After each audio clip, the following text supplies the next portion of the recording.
আবারও বাংলাদেশ ব্যাংক থেকে রিজার্ভ চুরির খবর প্রকাশ করেছে ভারতের একটি পত্রিকা। এবার ভারতীয় হ্যাকাররা ডিজিটাল উপায়ে বাংলাদেশ ব্যাংক থেকে কয়েক বিলিয়ন ডলার চুরির খবরে ব্যাপক তোলপাড় সৃষ্টি হয়েছে।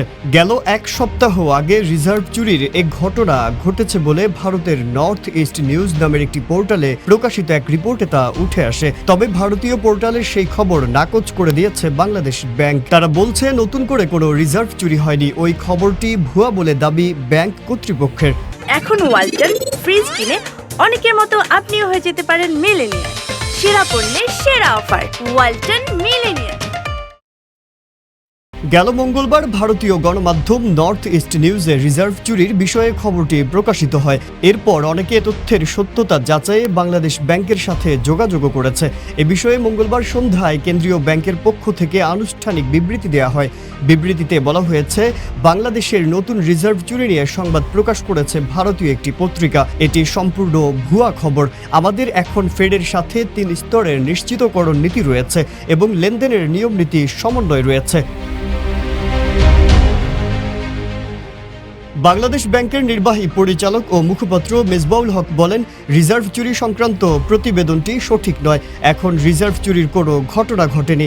চলতি মাসে বাংলাদেশ ব্যাংকের কোটি কোটি ডলার চুরির পেছনে কি ভারতীয় হ্যাকাররা জড়িত শীর্ষক শিরোনামে একটি প্রতিবেদন প্রকাশ করে নর্থ ইস্ট নিউজ। এই নিউজেই এমন চাঞ্চল্যকর তথ্য প্রকাশ করা হয়।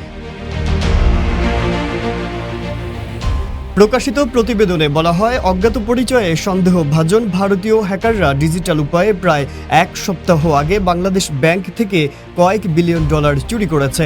দুই দেশের নিরাপত্তা সংস্থাগুলো চাঞ্চল্যকর চুরির বিষয়ে অবগত এবং তারা নীরবে ঘটনার তদন্ত করছে।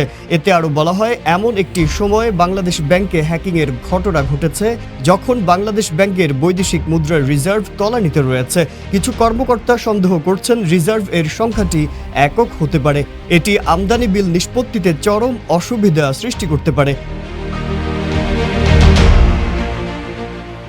বলা হয়, বাংলাদেশ ব্যাংকে গেল 13 মে নেট রিজার্ভ ছিল 13.67 বিলিয়ন ডলার। 2 সপ্তাহ ধরে কেন্দ্রীয় ব্যাংকের মতিঝিল সদর দফতরে বাংলাদেশ ব্যাংক সাংবাদিকদের প্রবেশে নিষেধাজ্ঞা আরোপ করেছে বলেও এই নিউজে উল্লেখ করা হয়েছে।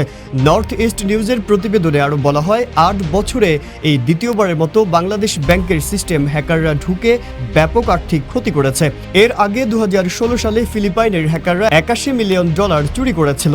2016 সালের ফেব্রুয়ারি মাসে সুইফট সিস্টেম ব্যবহার করে 35টি ভুয়া বার্তা পাঠিয়ে যুক্তরাষ্ট্রের federal reserve bank of new ইয়র্কে রাখা বাংলাদেশ ব্যাংকের হিসেব থেকে রিজার্ভের 10 কোটি 10 লাখ ডলার চুরি হয়।